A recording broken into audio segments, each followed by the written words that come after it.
When you're shooting into the setting sun, the biggest mistake is lighting the subject first.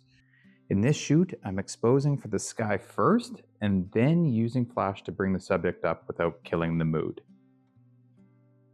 Alright, so I'm out here tonight with Danica. We've shot a few times before, and honestly, we just wanted to come out on a nice summer night and make something. I love places like this, open spaces, quiet, nothing fancy, a little rustic. There's not a whole lot going on out here, just open skies and wheat fields all around.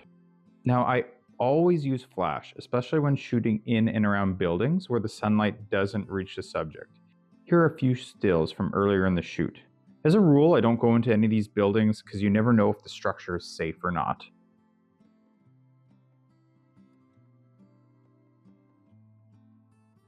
The sun's dropping now a bit, so this is where the flash really comes in nice.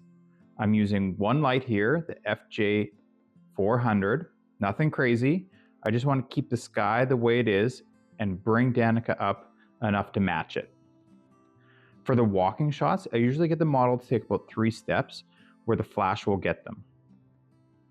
I'm using a Westcott FJ400 and the sun is getting most of the subject and the flash will just add a little bit of kick of light. The goal isn't to overpower everything, the flash is just filling in what the sun can't anymore.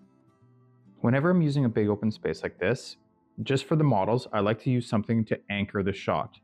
A chair changes the posture right away and it gives us a clear frame without doing too much. I like the tall grass in and around the chair, it just adds a little bit of dimension to the photo. This is where I really think the flash adds to these portraits. The first thing I'm doing is exposing for the background. I'm deciding how bright I want the sky, how much color I want left in it, and then I lock that exposure in. Once that's set, the flash is only there to bring Danica up to match the scene. I'm not changing the background anymore. I'm just adjusting the flash power as the sun drops so the subject stays consistent. That way, the sky stays dramatic, the scene keeps its mood, and the subject never looks blasted. This is usually my favorite part of the shoot, when the sun's almost gone. At this point, I'm not rushing, I'm just watching the light fall off and shooting until it feels finished. Once the light is gone, that's it. I don't try to force more out of it. A few last frames and we're done. Sometimes you have to look around. If there are clouds in the sky, you might get some last-minute pinks hanging in the clouds after the sun has gone down, but at this point we're happy with what we got.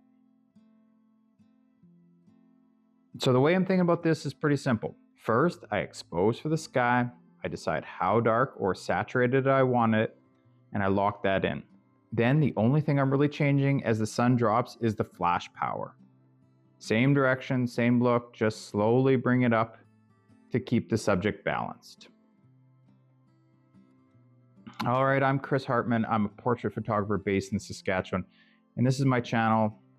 And this channel is all about real shoots, real light, walking through and how these photos actually come together. If you enjoyed this one, hit like, consider subscribing. Let me know in the comments which part of the shoot or lighting change stood out to you most. I'll see you in the next one. Have a great week.